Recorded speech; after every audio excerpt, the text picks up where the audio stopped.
Non, mais je suis ravi de vous interviewer comme ça en confinement. Vous êtes Frédérique Dumas, donc vous étiez à La République En Marche. J'étais à La République En Marche. Et vous étiez une des premières à quitter le navire. Vous avez parlé de Titanic, c'était en 2018. En 2018, oui, ouais, tout à fait. Oui. En début d'année ou Oui, fin oui, oui, en septembre 2018. Exactement le 17 septembre 2018, je m'en souviens de ce jour fondateur. Oui, oui, tout à fait. Ouais. Moi, j'étais députée En Marche parce qu'en fait, je suis quelqu'un justement qui pense qu'il ne faut pas mettre les gens dans des boîtes et j'ai trouvé intéressant, et je l'avoue totalement et je l'assume, d'avoir accompagné cette aventure à l'époque qui était justement non pas le ni droite ni gauche parce que moi ça ne m'intéresse pas, je trouve que les gens ils ont le droit de croire en ce qu'ils veulent, mais de pouvoir effectivement sortir des idéologies. Donc moi, par exemple, en même temps me plaisait, parce que je ne savais pas ce que ça allait devenir, mais en même temps, c'était le fait de ne pas effectivement bloquer la discussion, de ne pas le faire par idéologie, mais de prendre un problème dans toutes ses dimensions pour pouvoir le résoudre. C'était aussi la bienveillance, bref, voilà, je vous passe les détails. Et en septembre 2018, j'ai décidé de partir, parce que, alors, ça ne vous a pas échappé que c'est juste après l'été, et qu'est-ce qui s'était passé pendant l'été? S'était passé ce qu'on a appelé l'affaire Benalla. L'affaire Benalla, pour moi, c'était un problème d'exemplarité. Et moi, je pensais que le président allait se séparer d'un certain nombre de personnes. Dans un monde compliqué, il faut pouvoir avoir la confiance des citoyens, et je pensais que ça passait par le fait de se séparer d'un certain nombre de personnes dans son équipe et de montrer effectivement aux Français que ça ne se repasserait plus jamais. Et donc, évidemment, comme vous le savez, en septembre, il y a eu on continue et on va plus vite, plus fort. Ce qu'il faut dire, c'est que vous étiez proche de François Bayrou au Modem, donc vous avez pleinement participé à la campagne, vous avez cru à la dynamique En Marche, vous avez tenu finalement un peu plus d'1 an, et à ce moment-là, vous avez eu une parole très dure, très dure. Pour l'époque, c'était assez courageux, c'était de dire ce gouvernement, c'est le Titanic. Oui, oui, voilà, c'était tout à fait ça. Et je trouvais que l'image du Titanic, bon, moi je suis une ancienne productrice de cinéma, et je trouve qu'en plus, c'était une belle métaphore parce qu'elle englobait tout.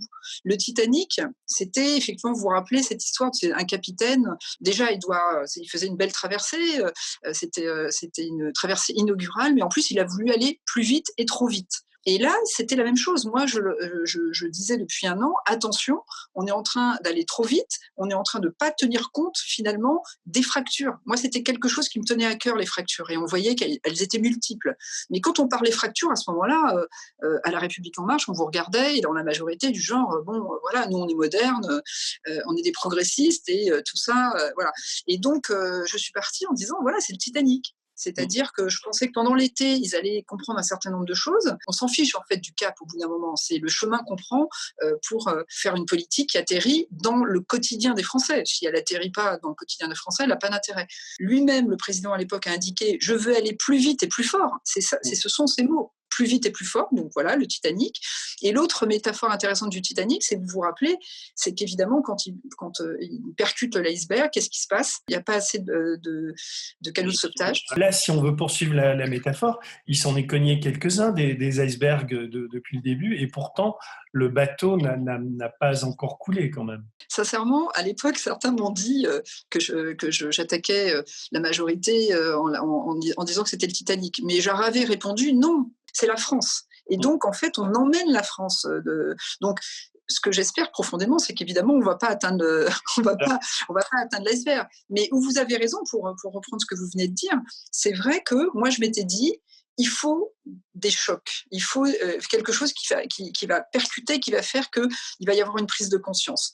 Je suis partie parce que moi, j'avais ce sentiment profond que s'il n'y avait rien de suffisamment fort pour arrêter tout ça, il ne se passerait rien. Et il y a eu les Gilets jaunes. Je me suis dit, bon, c'est quand même ce qui va permettre la prise de conscience. Ça n'a pas été le cas. Vous étiez plutôt favorable à ce mouvement, vous avez pris des positions publiques en disant que vous étiez plutôt gilet jaune, ou comment vous êtes situé publiquement par rapport à eux?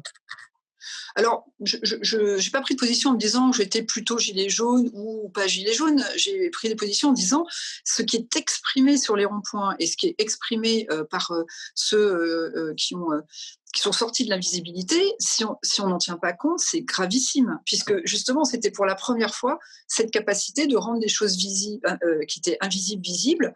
J'ai pas voulu vous couper tout à l'heure quand vous avez dit que vous espériez que le président Macron se sépare d'un certain nombre de personnes. Vous pensiez à qui? Je ne vous cache pas, j'avais trouvé plutôt bien à l'époque le «j'assume», quand il avait dit ces mots-là devant nous. Hein, vous vous rappelez, on était les députés, hein, on était de sa majorité, on était à la Maison de l'Amérique latine, et puis il a parlé du «j'assume».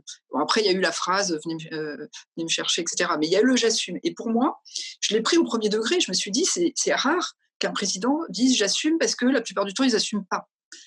C'est pas un monde en politique, on assume rarement. En général, on cherche toujours à dire c'est les autres, etc. Donc moi, j'avais pris à la lettre cette phrase j'assume, et je m'étais dit j'assume, ça veut dire quoi? J'assume, ça veut dire j'assume que ça va pas.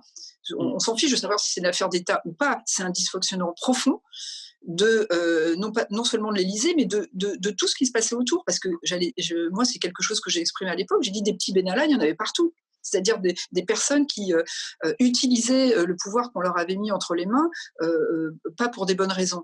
Donc je m'étais dit, il va falloir qu'ils se séparent. Et à ce moment-là, je pensais effectivement, vous avez raison, qu'ils devaient se séparer de ceux qui étaient directement reliés à tout ça, et notamment Ismaël Emelien. Puisque au moment où effectivement Alexandre Benalla va être licencié, parce qu'il va finir par l'être quand même, les raisons qui sont données à son licenciement,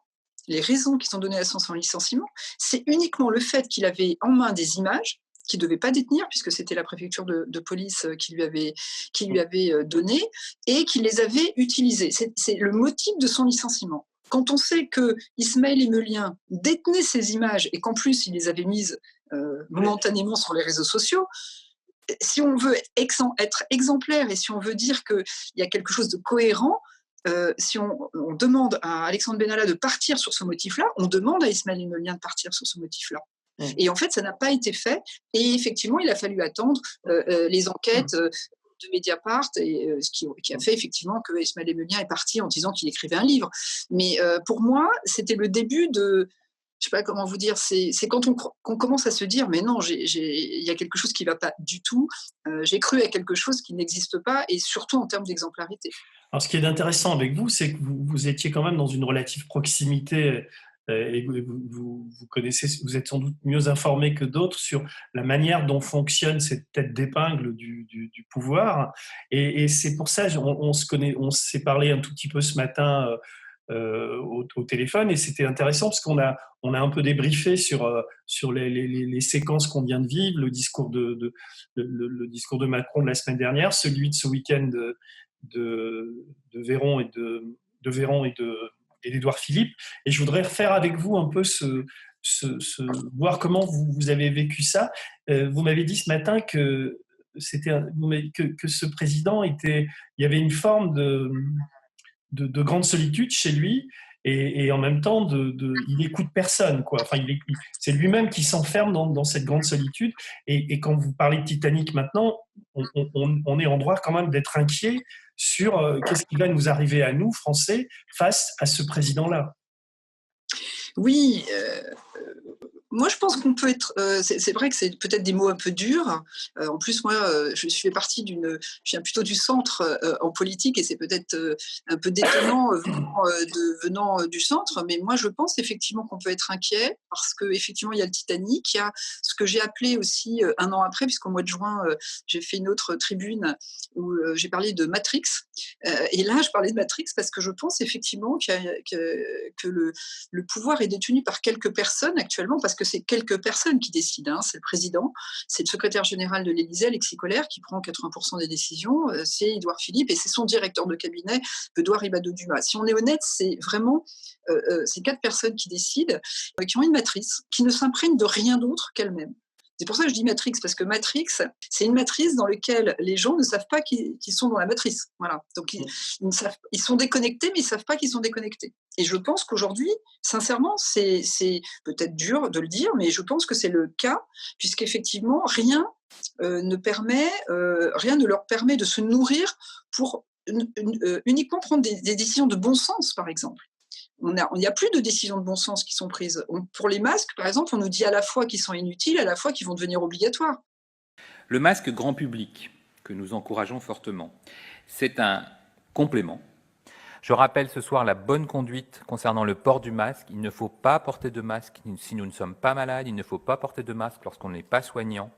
J'ai toujours plaidé pour l'accès au masque grand public.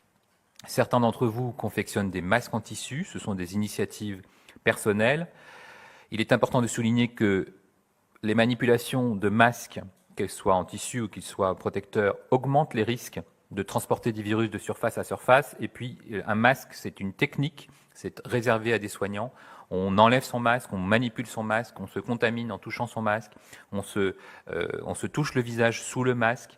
Et donc, il n'y a pas d'indication à garder son masque, surtout quand on n'est pas personnel soignant. Il faut apprendre à le poser, à l'adapter correctement à son visage, à couvrir absolument, et c'est très important, le nez et la bouche, à savoir l'enlever et se laver les mains, et surtout à ce qu'on comprenne tous ensemble quels sont les gestes à risque et les situations à risque. Ça gêne personne.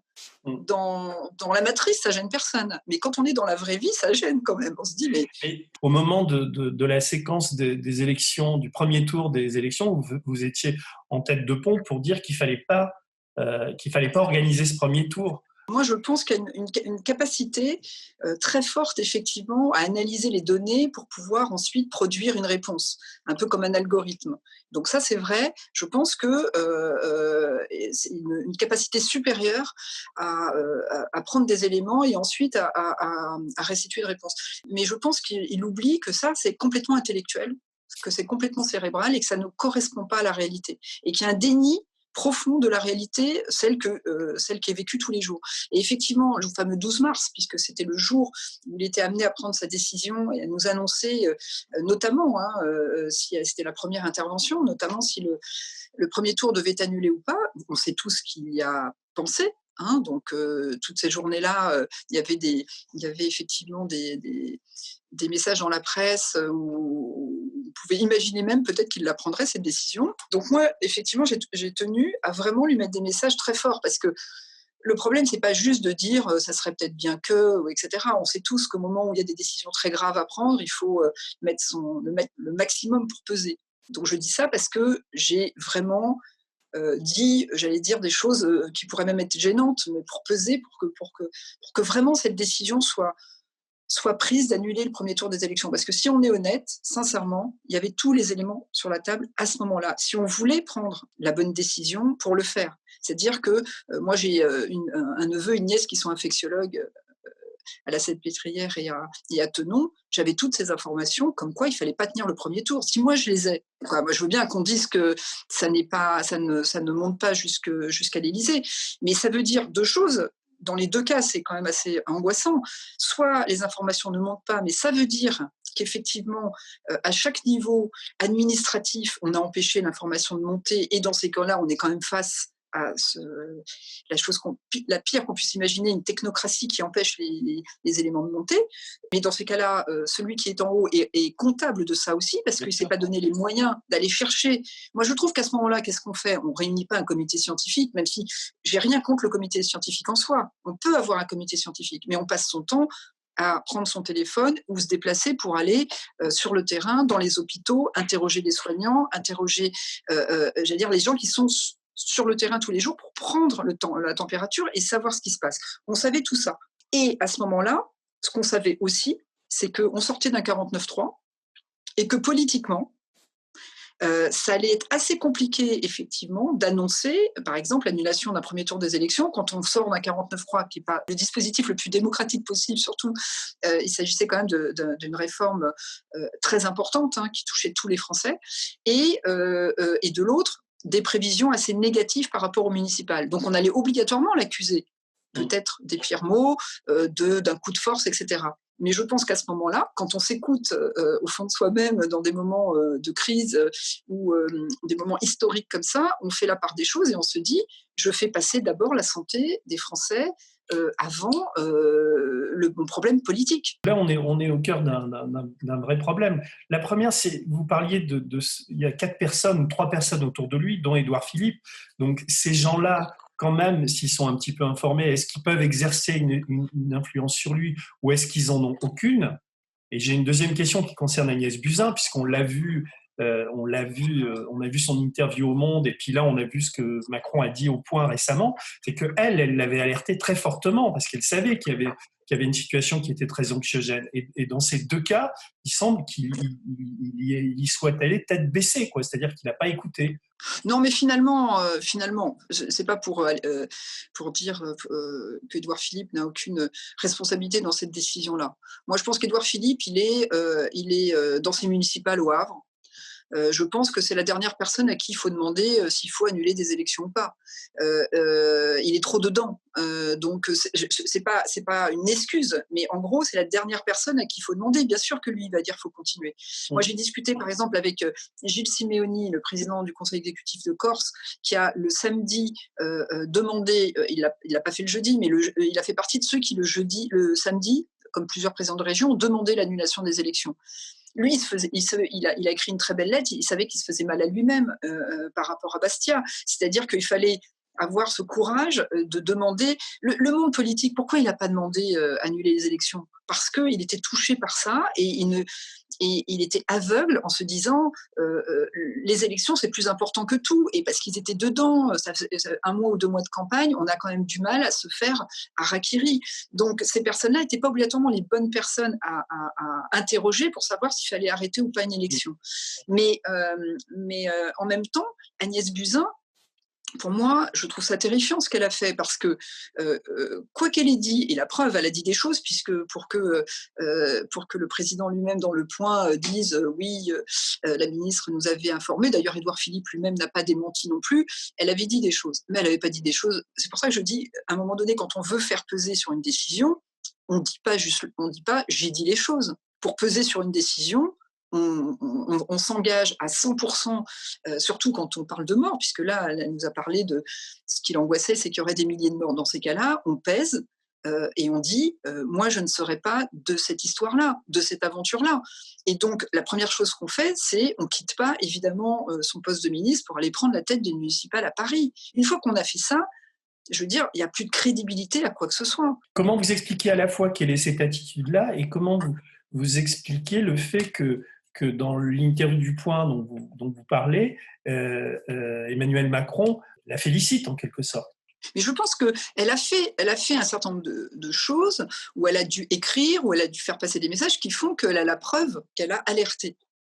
Donc, une fois qu'on a ça, je pense que c'est pas très malin, effectivement, de dire non, puisque si c'est la réalité et qu'il y a des preuves écrites de ça, oui. Maintenant, je pense que ce qui est terrible quand on s'approche du pouvoir pour certains, qui n'ont pas vraiment une mesure par rapport à ça, c'est qu'ils sont quand même prêts à beaucoup de choses. Moi, je trouve ça impressionnant, ce à quoi Agnès Buzyn était prête. Pour pouvoir rester dans la course, c'est quand même incroyable. Elle avait eu une pression du Premier ministre, déjà je pense, du président au moment des européennes. Elle n'a pas voulu aller aux européennes. Là, en gros, il lui a dit ça serait bien maintenant d'y aller. Tu as ce poste parce que je t'ai nommé. Voilà. Donc, je pense qu'il ne l'a pas forcée, puisque elle-même, elle avait cette ambition politique. Mais ce que je veux dire, c'est qu'ils arrivent à un moment où ils sont hors sol. C'est triste, mais au moment où Nicolas Hulot est parti, je ne sais pas si vous vous souvenez, au moment où il donne sa démission en direct sur France Inter, il dit lui-même cette phrase. Il dit il y a le moment où on commence à se demander si on ne va pas devenir cynique parce qu'on commence à accepter trop de choses. Et moi, je l'ai vu. Pourquoi je suis partie de cette majorité ? C'est qu'à force de nous demander d'accepter des choses, on se dit à quel moment dire non ? Il y a juste un moment où, c'est pour certains, il est très très loin. Hein.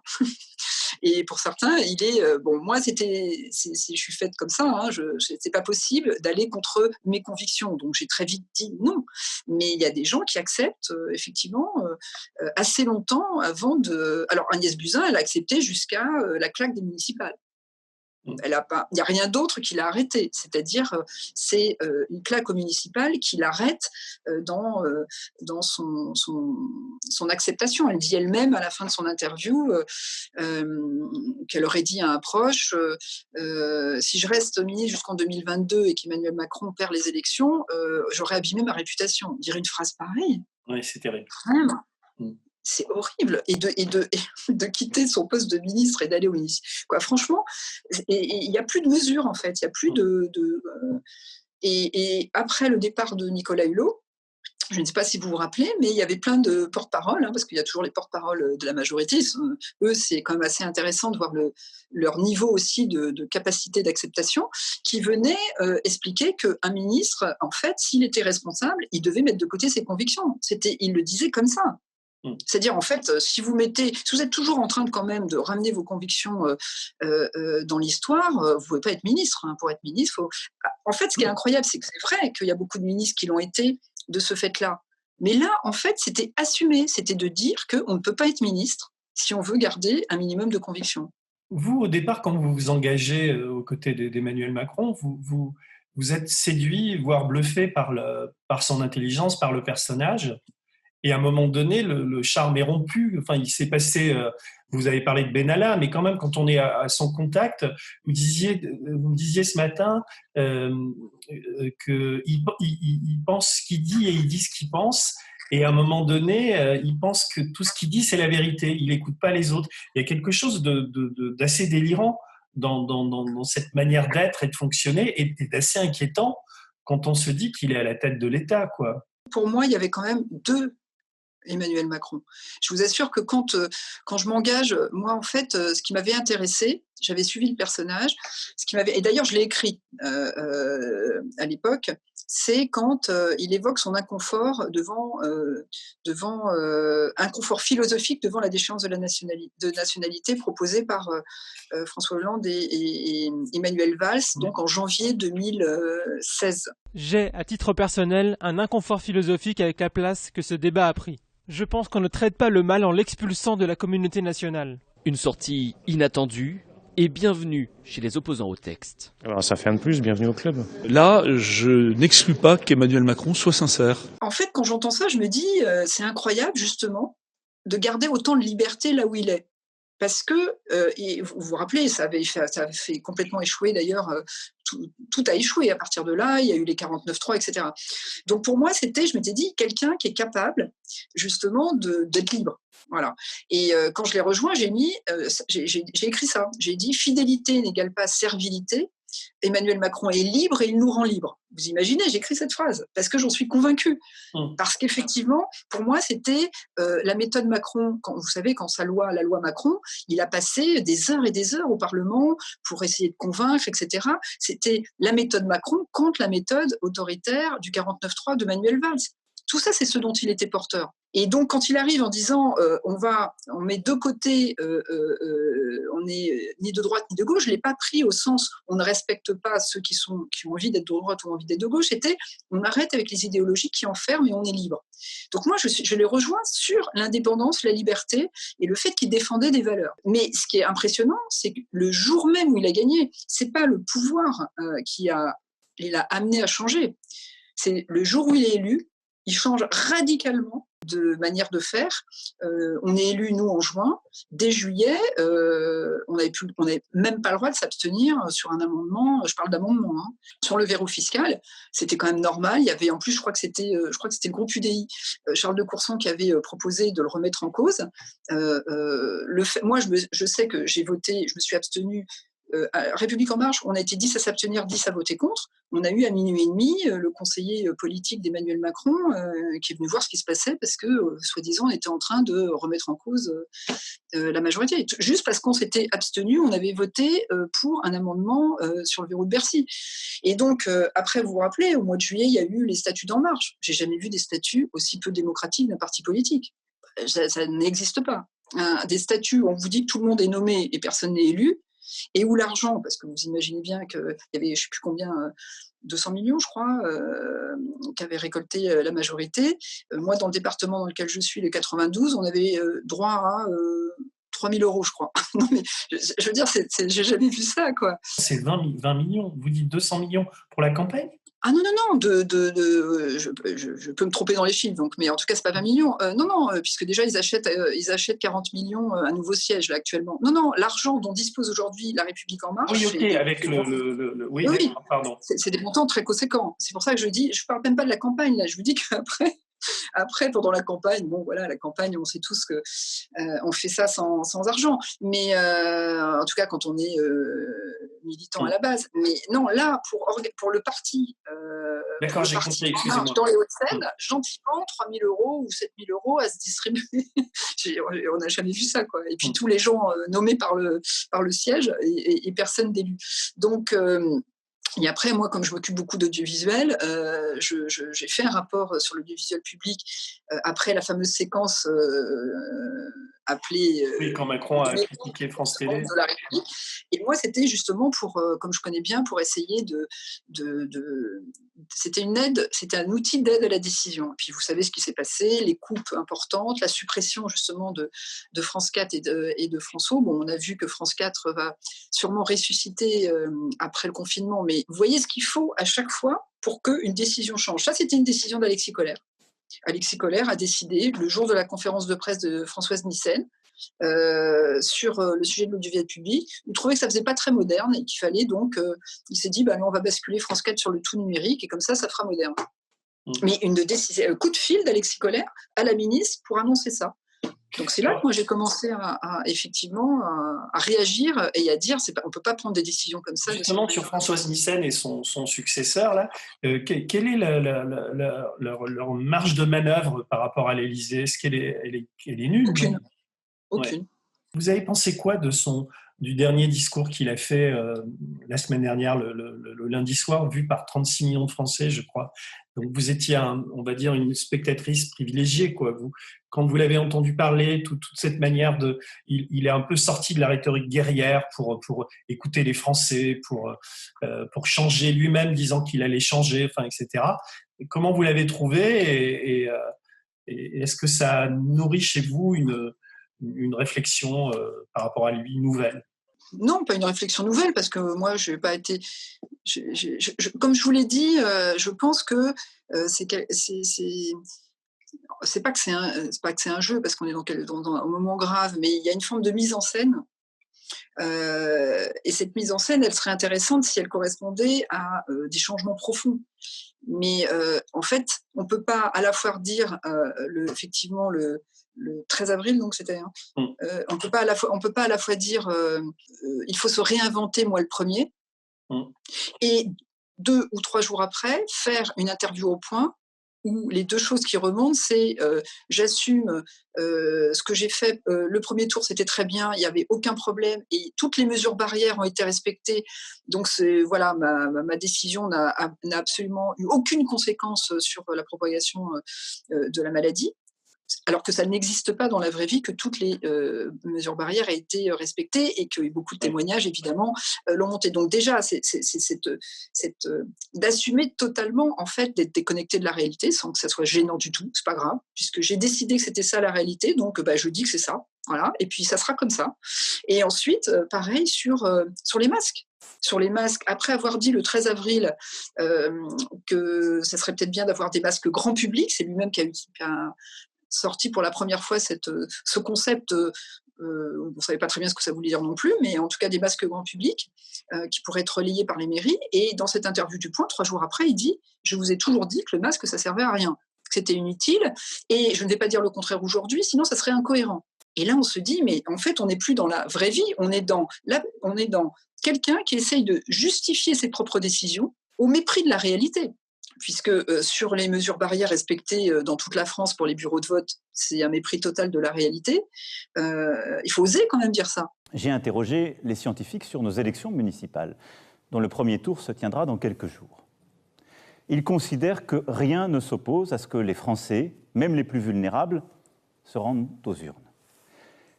J'ai aussi demandé au Premier ministre, il l'a fait encore ce matin, de consulter largement toutes les familles politiques.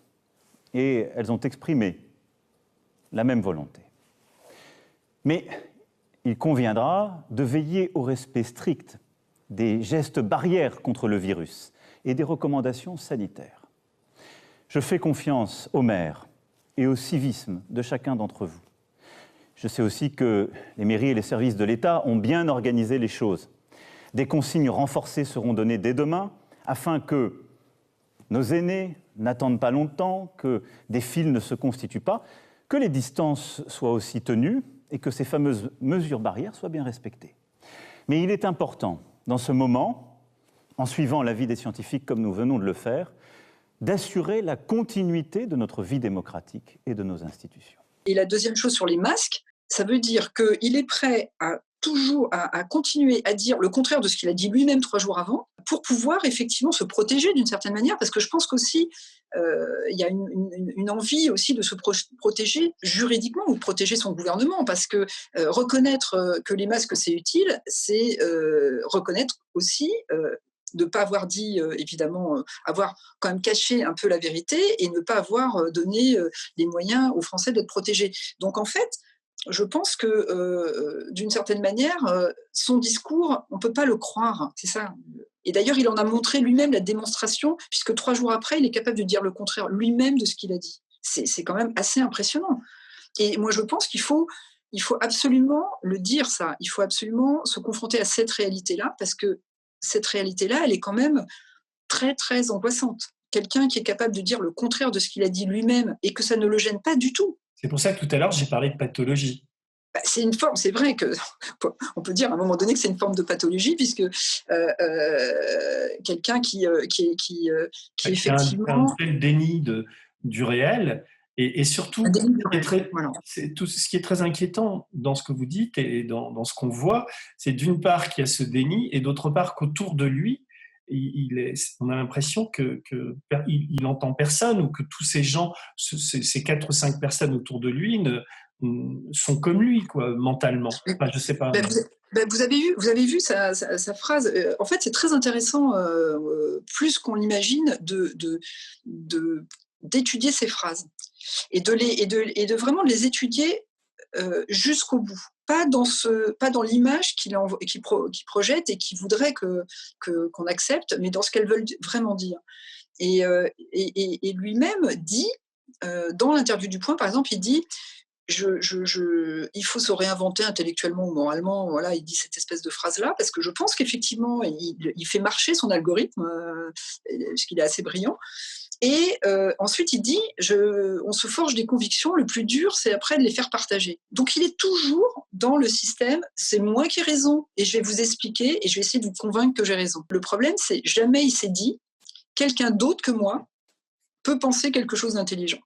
Et où vous avez raison, c'est qu'il est entouré que par des personnes qui pensent exactement la même chose. Que ce soit Alexis Collère, Benoît Ribadeau-Dumas, directeur de cabinet, ou Édouard Philippe, ils pensent évidemment que ce qu'ils disent sera toujours plus intelligent que ce que disent les autres. Ce qu'ils n'ont pas compris, c'est qu'on s'en fiche un peu de l'intelligence dans le monde dans lequel on est. L'intelligence intellectuelle, elle sert à quoi ?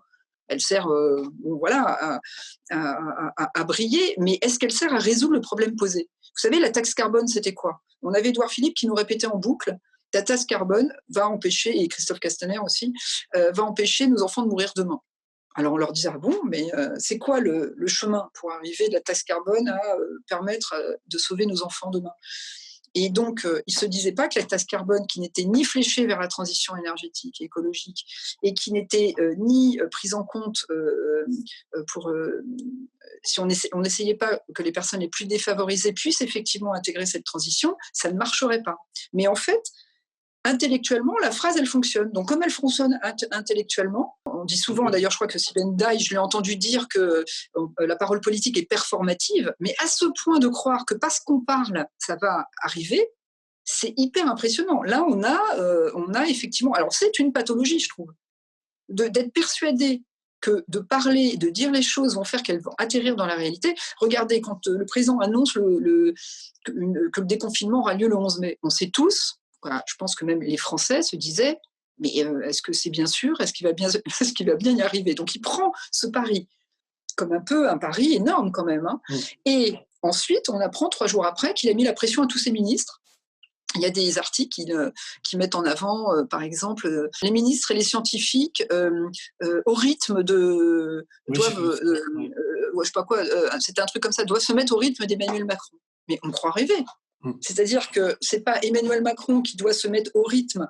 Bien sûr, on ne demande pas de se mettre au rythme, il doit décider d'un certain nombre de choses. Mais en gros, comme il a décidé le 11 mai, tout le monde doit apporter des solutions pour le 11 mai, même si c'est impossible.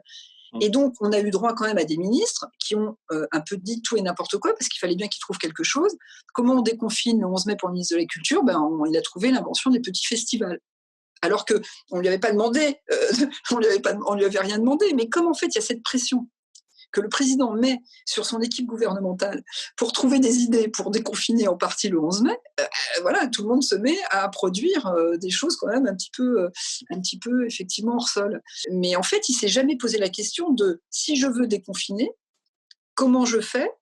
Et à chaque fois, c'est finalement, moi j'ai décidé de déconfiner le 11 mai, à Édouard Philippe et à mon gouvernement de me trouver les solutions comme s'ils avaient une baguette magique. Vous êtes maintenant dans le groupe Territoire et Liberté. Je suis venue à la politique au fait d'en faire à 100%, puisque quand on est député, on en fait à 100% effectivement qu'en 2017. Mais sinon, moi, j'ai fait de la politique depuis très longtemps. J'étais maire adjoint, chargée de la culture, conseiller régional.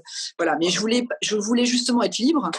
Donc, je ne voulais pas. Je voulais avoir mon métier. Mon métier était productrice de cinéma. J'ai dirigé Orange Studio. Et je ne voulais justement pas aller en politique à 100% pour pouvoir rester libre. Même si j'étais dans des partis, j'ai toujours été à l'UDF, c'est vrai. J'ai pas été au MoDem, parce que j'ai pas suivi François Bayrou, qui, à mon avis, à un moment donné, lui aussi, a emmené cette belle idée de la troisième voie un petit peu droit dans le mur. Donc en fait, je fais quand même de la politique depuis assez longtemps, mais vous avez raison, j'ai décidé d'en faire à 100% que depuis que je suis. Voilà, c'est ça. Et ma question, c'est l'expérience courte là que vous avez, mais qui est quand même conséquente. À quoi ça sert d'être député en France aujourd'hui? C'est la bonne question. Je pense que on a vraiment réduit fondamentalement les pouvoirs du Parlement. Ils étaient déjà en soi pas aussi importants que dans des pays comme l'Allemagne. Le Parlement en Allemagne compte vraiment. Donc déjà en France, avec cette 5e République, avec un président qui a plus de pouvoir que le président américain, ou en tout cas plus que n'importe quel chef de gouvernement ou président en Europe, effectivement, le Parlement n'a pas un poids aussi important qu'on le voudrait. La deuxième chose, c'est qu'il en a encore moins depuis effectivement 2017. Donc, vous avez raison, pendant la crise des Gilets jaunes, on a beaucoup... D'ailleurs, dans la lettre aux Français, le président de la République, il a demandé aux Français de s'interroger sur deux choses, le rôle du Sénat et le rôle de l'Assemblée. Il n'a pas demandé à ce que les Français s'interrogent sur le rôle du gouvernement ou sur le rôle du président. Donc, effectivement, c'est facile de donner en pâture la démocratie représentative. Donc, je pense qu'effectivement, si on est honnête, on n'a pratiquement pas de pouvoir. Mais je pense que de là où on est, on doit en profiter justement pour être libre. Et ce que je trouve dommage, c'est qu'effectivement, certains, déjà n'ont pas de pouvoir, mais en plus, deviennent tellement serviles qu'on se dit, c'est quand même dommage, parce que c'est quand même c'est un beau mandat, et on peut aussi s'en servir pour porter des idées, pour interroger, pour faire bouger des choses, même si on n'a pas autant de pouvoir que ça dans l'hémicycle. Nos amendements sont très peu repris. Là, en tant qu'élu, mais aussi en tant que citoyenne, quand vous voyez la manière dont se gère ce confinement, ce déconfinement, cette date du 11 mai, cette absence de masque, enfin, je ne vais pas énumérer tout ce qu'on sait tous déjà, je vais simplement ajouter par exemple les morts dans les EHPAD, etc., et que vous voyez le comportement, les réflexions qui prévalent à ce type de décision, est-ce que vous-même, vous dites, quelle est individuellement votre sensation? Est-ce que vous êtes vous aussi angoissé? Est-ce que vous vous dites mais comment on va se sortir de tout ça? Vers où ils vont nous mener? Est-ce qu'on peut rester comme ça, les bras ballants, à attendre? Angoissé, c'est pas obligatoirement le mot, parce que je pense que si on veut avancer et proposer, l'angoisse, je veux dire au niveau là à titre individuel et en tant que député, ce serait pas obligatoirement quelque chose qui permettrait d'avancer. Non, moi je suis un peu, vous l'avez dit, je suis concernée. Je pense qu'on n'a pas du tout les bonnes personnes au bon endroit par rapport à ce qu'on vit. Donc, je ne vais pas dire que je suis optimiste, parce que je pense que quand les personnes ne sont pas équipées, n'ont pas le logiciel, ça c'est quelque chose que j'ai dit à Emmanuel Macron depuis le début. Je lui ai dit qu'il y avait un problème de logiciel. Donc, ce logiciel-là, on ne va pas le changer. Ils ne vont pas changer. Ça n'existe pas de changer de cette manière-là, dans la manière dont c'est évoqué. Donc, effectivement, je ne suis pas du tout optimiste par rapport à ça. Je pense, en revanche, j'ai toujours pensé que du pire sort toujours du meilleur. C'est-à-dire qu'il y a aussi le fait que maintenant, ça se voit vraiment. Parce que le vrai problème, c'est quand on est au centre de l'échiquier politique, comme Emmanuel Macron l'est. Ce qu'il a fait depuis 2 ans, ça aurait été Nicolas Sarkozy qui l'aurait fait, mais ça aurait été impossible. En fait, moi, ce qui m'a le plus frappé, comme j'ai suivi plusieurs campagnes présidentielles, c'est qu'il a fait, une fois qu'il était au pouvoir, je ne parle pas de la campagne, parce que moi, la campagne, ça ne me gênait pas. Si vous regardez la plupart des objectifs, quand on regarde par exemple la transition énergétique, c'était écrit noir sur blanc, permettre de réduire la facture carburant-énergie pour les plus modestes. C'était écrit dans le programme, ce n'est pas vraiment ce qu'on a fait. Sur la réforme des retraites, moi, je n'étais pas spécialement contre une réforme à points. Mais la réforme à points, on avait toujours imaginé que ce n'était pas quelque chose d'uniforme, c'était quelque chose qui tiendrait compte de la pénibilité. Et il avait écrit noir sur blanc dans son programme qu'il n'y aurait pas de mesure d'âge. C'est pareil, je ne suis pas non plus contre une mesure d'âge en soi, si on tient compte de la réalité des personnes. Donc, en gros, chaque fois qu'on nous dit, ou qu'on m'a dit souvent à moi, mais finalement, tu as été élu sur un programme, non, la plupart du temps, il a fait l'inverse. Je ne parle pas de tout, mais il a fait beaucoup de choses qui n'étaient pas du tout dans le programme. Donc moi, je pense qu'aujourd'hui, effectivement, ce n'est pas angoissant, mais c'est au contraire, il faut se dire que ça va permettre, je pense, aux Français de se rendre compte que ce n'est pas parce qu'on est au centre de l'échiquier qu'on est raisonnable. Je pense qu'on est en face d'un gouvernement, d'un président qui ne sont pas raisonnables. Ils sont aussi aux prises d'une idéologie. C'est une idéologie de technocratie, c'est pas une idéologie de droite ou de gauche. C'est la technocratie au pouvoir. Et d'ailleurs, elle est au cœur de l'Élysée. Alexis Collère, moi je l'ai souvent dit, tant que le président ne se séparera pas d'Alexis Collère, il ne peut pas nous dire qu'il a changé. Ça n'existe pas. Alexis Collère, c'est vraiment la personne qui prend des décisions dans son bureau tout seul et qui ne rend de compte à personne. Puisque personne ne sait que c'est lui qui prend les décisions. Et on ne peut pas, un ministre, on peut lui demander de venir, un ministre, il vient nous répondre dans l'hémicycle, Alexis Collère, il répond à qui? À personne. Vous pensez, comme certains, et je pense au livre de Juan Branco, Crépuscule, ou à ce genre d'ouvrage, qu'avec l'expérience de ces années de pouvoir, que Emmanuel Macron est quand même placé à cet endroit, a été placé à cet endroit par des gens comme Bernard Arnault ou d'autres, et qu'il a quand même des comptes à leur rendre, ou qu'il est devenu indépendant aussi de ces gens-là et qui fait cavalier seul? Écoutez, ça, vraiment, en fait, je ne pourrais pas répondre parce que j'en sais rien, en fait. C'est vrai que pour pouvoir le dire, il faut quand même avoir des éléments. Après, sur la fin de votre phrase, oui, je pense qu'il y a les deux. Je pense que de toute façon, il est en partie lié par certaines choses. Lesquelles, je ne sais pas. Mais je ne pense pas que ce soit quelqu'un d'aussi libre que ça. Ça, c'est vrai. Et ça, je l'ai pensé assez vite, justement, au moment où je suis partie.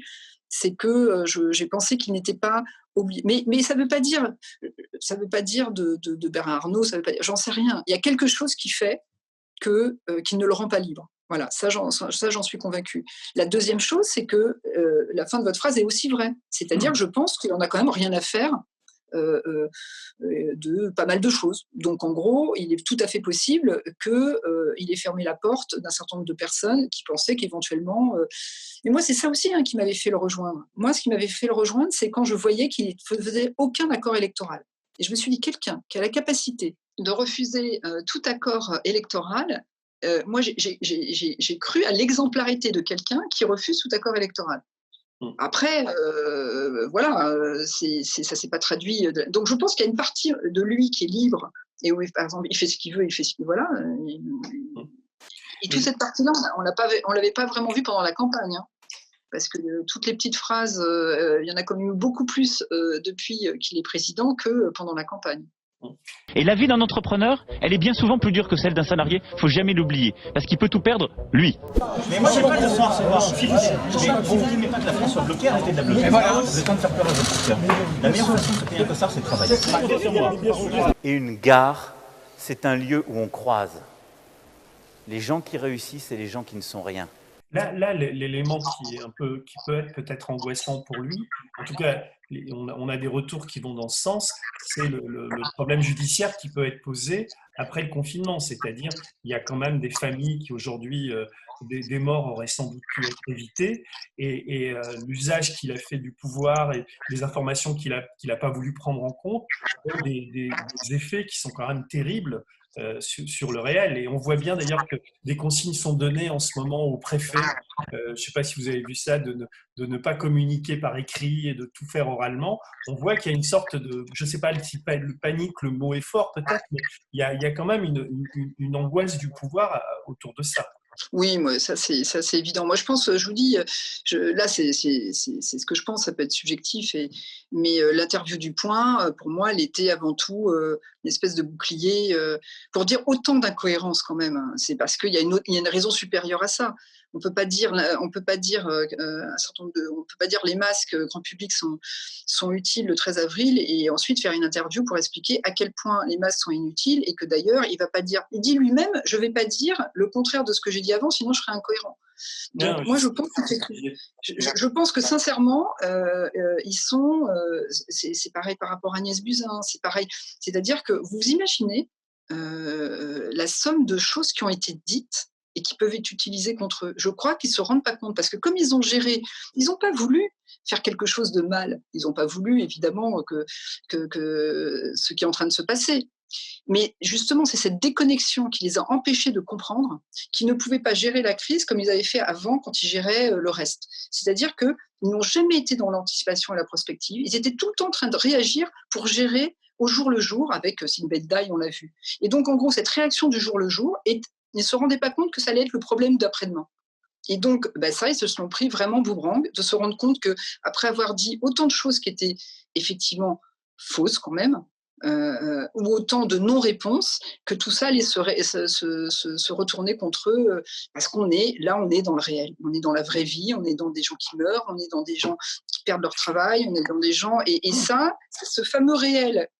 Je me souviens, je ne sais plus qui avait dit ça, quelqu'un de son entourage qui avait dit Emmanuel Macron, ce qu'il aime bien, c'est avoir sa vision du réel à lui. Et c'est vrai que ça le gêne, le réel, le vrai réel, ça le gêne. Sauf que là, dans la crise qu'on est en train de vivre, c'est terrifiant parce que effectivement, le réel, là, il peut pas l'habiller, il peut pas le maquiller. Et ce qu'il y a de tout à l'heure, je parlais d'angoisse parce que je ne sais pas moi si je suis angoissé, mais en tout cas, je suis très inquiet. Plus j'apprends, plus j'avance dans ma compréhension et plus j'analyse les discours politiques. Il y a 3 semaines, j'aurais pas dit que Macron était le pire président de la Ve République. Je le pense très sincèrement aujourd'hui.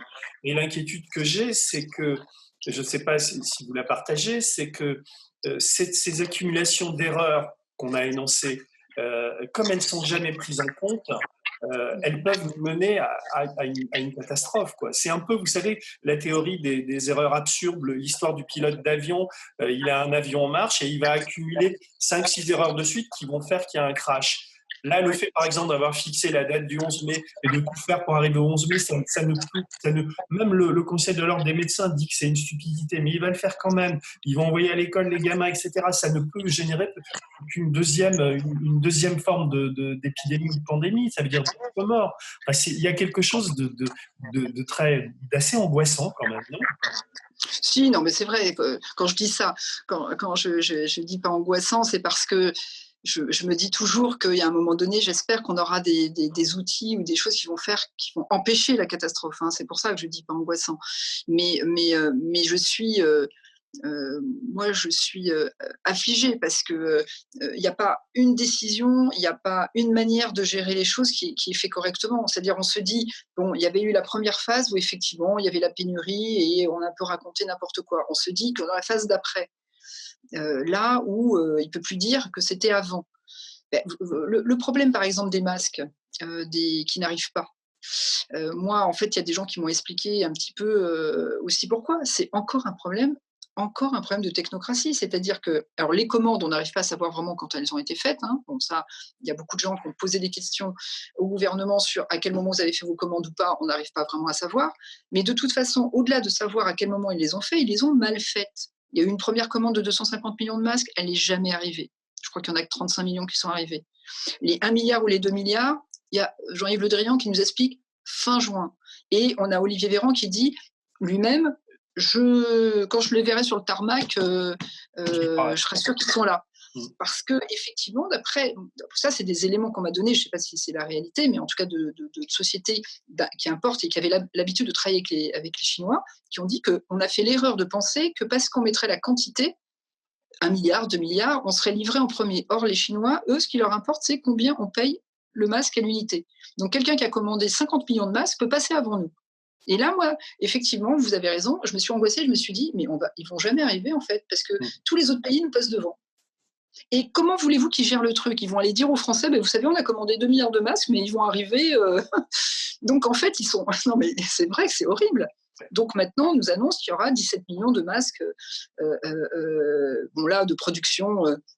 de production nationale alternative. Bon, ça, j'espère qu'on va pouvoir le faire, puisque les Marocains arrivent à le faire, et j'espère que nous, on va arriver à le faire. Ils sont incroyables, aux Marocains, vous avez vu. Oui, j'ai vu. Ils ont réquisitionné, ils n'ont même pas réquisitionné, ils ont été proposés à des entreprises qui ont accepté de le faire. J'ai même vu aussi que l'Institut Pasteur de Dakar fabriquait des tests pour moins d'€1. Et nous, on n'est pas capable de le faire. Oui. Et parce que c'est encore un autre problème de la technocratie, c'est-à-dire que on n'autorise pas non plus de tester et d'essayer. Bon, c'est un petit peu, en fait, j'allais dire l'histoire du professeur Raoult. On ne sait pas si ça marche ou ça ne marche pas, mais qu'est-ce qu'il a dû faire pour juste tester, essayer son traitement. Donc, même si personne ne peut savoir si c'est bien ou pas bien, entre nous, on passe notre temps à empêcher les tests pareils. Donc, en fait, c'est tout notre fonctionnement qui est remis en cause. Et alors, évidemment, on pourrait dire que ce n'est pas que le gouvernement actuel, sauf que les gens qui nous dirigent, c'est la caricature, justement, de la technocratie qui montre ses limites. Donc, en fait, c'est vrai que c'est angoissant. C'est-à-dire qu'on est face à 4 personnes qui n'ont pas, j'allais dire, les antennes, qui n'ont pas le logiciel pour comprendre ce qui est en train de se passer et pour apporter les bonnes réponses. Non, et après, vous dites 4 personnes, mais en fait, ça représente beaucoup plus de monde. C'est là où on voit la compromission de certains journalistes. Et moi, je ne suis pas anti-journaliste par essence, et tout ça, mais je suis affligé quand même, parce que ce qu'on dit là, c'est une sorte de... On parle, c'est un peu... On observe, on a un peu de bon sens et on voit tout ça. On voit qu'il y a c'est de l'ordre de la supercherie, c'est le roi est nu quand on commence à analyser la chose. Mais pourtant, quand vous allumez les chaînes Tout Info, vous regardez tout à l'heure le journal de 20h, vous verrez pas tout ça. Donc ça entretient une sorte de halo comme ça de fausse réalité qui fait que le système tient. On n'a pas vécu ça sous... Dieu sait si je me suis tapé Sarkozy aussi, j'appréciais assez peu. François Hollande, ça n'a pas été terrible, mais ça n'a pas atteint ce degré de perversité, finalement. Non, mais vous n'avez pas tort, je ne vais pas dire le contraire là-dessus. C'est vrai que... comme moi, c'est pareil, j'ai quand même suivi les choses. J'étais pas à 100% politique, mais j'ai toujours été depuis 30 ans. J'ai jamais vu à ce niveau-là d'éléments de langage répétés en boucle par les uns et par les autres. On a beaucoup de porte-parole de la majorité qui assument des choses que personne n'aurait assumées, qu'ils soient de droite ou de gauche. Quand Gilles Legendre dit, en gros, qu'un débat c'est essentiel, mais finalement voter sur l'application numérique, ça n'ajouterait pas grand-chose. Mais est-ce que, par exemple, le débat du 28 avril sur le traçage, c'est un débat sans vote. Il y a beaucoup dans l'opposition qui sont choqués parce que dans le fond, c'est un débat sur les libertés publiques, les libertés individuelles. C'est très concernant. Est-ce que c'est normal que ce soit sans vote, celui-là ? Écoutez, que le débat ait lieu, c'est une nécessité. Et notre majorité, le groupe La République En Marche, l'ont eux-mêmes réclamé. C'est indispensable pour la raison que vous dites. Ce tracing, comme on dit dans un horrible mot, mais cette application Stop Covid qui permet d'être une brique de plus qui permettra de sécuriser le déconfinement ou qui permettrait, si elle est retenue, de faciliter le déconfinement, pose des problèmes de principe parfaitement légitimes. Donc que le débat ait lieu, c'est essentiel. Le vote n'apportera rien de plus ou n'apporterait rien de plus. Mais cette phrase-là, elle est énorme. Jamais, je crois, quelqu'un dans le monde d'hier, comme on dit, n'aurait osé dire une phrase pareille, qu'un vote à l'Assemblée ne sert à rien. Alors déjà qu'on ne sert pas à grand-chose, si en plus, alors on débat, alors attendez, parce qu'on nous demande de débattre, il faut quand même le faire. C'est-à-dire, on nous dit qu'on va débattre. Comme vous le savez, on ne peut plus réellement, physiquement venir débattre, et on est représenté chaque semaine par exactement 2 députés. chaque groupe est représenté par son président de groupe et par 2 députés. Donc ça veut dire 3 députés par groupe. Donc déjà un débat avec 3 députés par groupe, c'est quand même, on ne peut pas vraiment appeler ça un débat, hein. C'est un mini-débat déjà. Et après on nous dit, vous savez, l'application, on va venir vous la présenter, mais en fait elle n'est pas terminée, donc en gros on va vous demander de dire un OK de principe sur quelque chose dont on ne pourra pas vous dire vraiment les modalités parce qu'elles ne sont pas encore prêtes. Alors c'est énorme, un débat sur quelque chose où on n'a pas les outils pour savoir si on peut, dans quel sens on doit aller. Et après on nous dit, puis vous n'allez quand même pas voter. Et ça passe. C'est-à-dire que finalement on se dit, et on a Gilles Lejeune qui dit, à quoi ça servirait de voter ? Oui, mais dans ces cas-là, arrêtons de voter, effectivement. Mais si le vote ne sert à rien, on ne va même pas voter pour le président de la République non plus. Dans ces cas-là, il n'y a plus d'élection. Voilà. Donc, ce que je veux dire, c'est que vous avez raison, c'est que des choses énormes passent. Pourquoi ? Parce que c'est dit au centre de l'échiquier politique. N'importe quelle personne qui dirait ça, et qui serait beaucoup plus à droite ou beaucoup plus à gauche, serait inaudible. Mais là, comme c'est dit au centre, finalement, ça passe. Je crois qu'au Parlement, vous êtes particulièrement intéressé par les affaires étrangères, on va dire, pour être au sens large. Comment vous sentez que autour de la France, comment on nous regarde, comment on nous voit ? Est-ce que vous avez des contacts en Afrique ou ailleurs ? Écoutez, en tout cas, sur notre gestion de la crise, on est quand même assez caricatural. Parce que ce que les Français perçoivent comme incohérent ou contradictoire, les autres pays, évidemment, ont le même sentiment. Donc en Europe, mais bon, après... J'allais dire, eux, ils ont une vision. Moi, c'est quelque chose que j'avais dit à Emmanuel Macron ce fameux jeudi, quand j'avais fait passer les messages sur le fait d'annuler les élections. J'avais dit, imaginons que nous, on ne soit pas en période d'élection, mais que ce soit l'Allemagne qui soit en train de faire des élections. Mais je pense que les Français et nos propres gouvernements auraient pris les Allemands pour des fous. C'est-à-dire que si on avait à côté de nous, en pleine crise du Covid-19, un pays qui organisait des élections municipales, c'est-à-dire qui intéresse, je crois que c'est là où les Français vont le plus, et que ça avait été l'Allemagne, on aurait donné des leçons en leur disant que c'était n'importe quoi. Donc je pense que évidemment que les autres pays nous regardent de manière un petit peu bizarre, que ça soit sur le masque, que ça soit sur tout ça. Et après sur l'Afrique, c'est vrai que c'est ce qui est un peu amusant pour eux, et j'espère qu'évidemment ils ne seront pas dans la situation. Pour l'instant, le virus ne se propage pas de la même manière, mais ça ne veut pas dire qu'il ne se propagera pas, et là ça sera évidemment très difficile. Mais ils ont le sentiment que le monde s'arrête parce que effectivement des personnes meurent en Occident. Parce que vous imaginez bien que le nombre de morts en Afrique de paludisme, de tuberculose ou du VIH, est énorme. Donc ça veut pas dire. Moi, je suis très contente qu'effectivement on donne autant d'importance évidemment à la vie en Occident, mais c'est paradoxal quand on n'a jamais été capable de prendre en compte les vies lorsqu'elles ne sont pas chez nous. Oui, bien sûr. Depuis tout à l'heure, là, j'essaie de trouver. Je vous écoute et je me dis, mais quelle question je pourrais lui poser qui prête un peu à l'optimisme, parce que là, on est on sourit, mais on est quand même très noir, quoi. Donc, qu'est-ce qui pourrait être encourageant en ce moment ? Pas grand-chose. Alors, qu'est-ce qui peut être encourageant quand même, c'est, vous l'avez dit en disant le roi est nu, c'est-à-dire qu'à un moment donné, de faire apparaître des choses qui n'apparaissaient pas avant, parce que tout le discours de ce gouvernement aussi qui m'a vraiment, de cette majorité qui m'a beaucoup gênée, moi, et qui m'a gênée depuis le départ, c'est de toujours dire que les fake news, c'est chez les autres.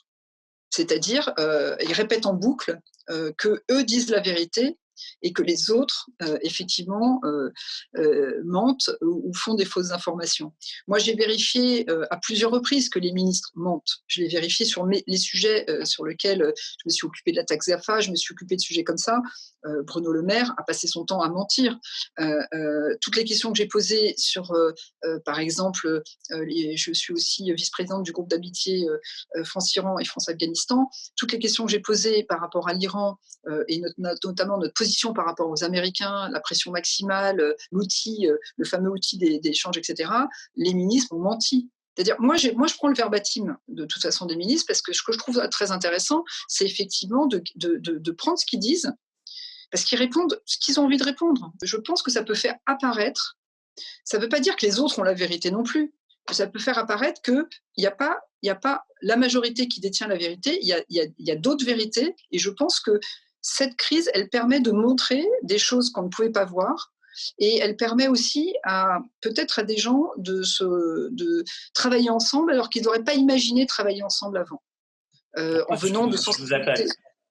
Voilà, exactement. Non, mais sincèrement, je pense que dans les gens qui vont nous écouter, nous regarder, nous écouter, il y a des gens qui vont se dire, mais c'est une ancienne députée En Marche, qu'est-ce qu'elle fait là, etc. Mais je pense qu'aujourd'hui, il faut qu'on arrive à trouver des moyens de travailler ensemble, les uns et les autres, à partir du moment où on a le même objectif et qu'on a les mêmes motivations. Vous pensez aussi que le jour d'après sera plus pareil que le jour d'avant, ou vous pensez que le système va se remettre en marche? Je pense qu'il sera à la fois pareil et différent. Il peut pas être la même, et ça peut pas être le même monde dans le sens où justement des choses seront apparues qui ne pourront plus être cachées. Donc ça, j'y crois vraiment. Je pense qu'il y a des discours qui pourront être tenus qui ne pouvaient pas être tenus avant. Parce que combien de fois on m'a dit dis pas ça parce que ça va faire monter le Front National. Toute l'histoire là de nationalisme contre progressisme, pour moi c'est terminé. Je veux dire, si les gens ne comprennent pas, donc moi je pense que ça sera le jour d'après va permettre ça. Après, je pense qu'évidemment, les forces, les forces d'avant, elles n'ont aucune raison de vouloir disparaître. Et notamment, tout ce qui est transition écologique ou énergétique, on a déposé des amendements pour que ça puisse être pris en compte un minimum, même dans l'urgence, parce que l'idée, c'était pas obligatoirement de demander de faire des choses qui empêcheraient les entreprises de sortir la tête de l'eau, mais que les grandes entreprises prennent et quand même des objectifs de transition énergétique et écologique, et effectivement, avec ce plan d'urgence, c'était quand même pas non plus demander des choses aberrantes. Ça n'a pas été le cas. Donc je pense qu'il faut, le jour d'après, au niveau de la transition écologique et énergétique, c'est sûr qu'elle n'est pas là encore. Je pense qu'il va falloir qu'on se batte. On se rappellera alors. En tout cas, merci beaucoup Frédérique Gey. Je suis ravi de vous avoir vu et parlé. Moi aussi, Denis. En tout cas, j'espère justement que c'est le début de larges coopérations pour pouvoir inventer ce monde d'après. Merci de votre disponibilité aussi. Au revoir. C'était très agréable. Merci, Denis. Au revoir. Au revoir.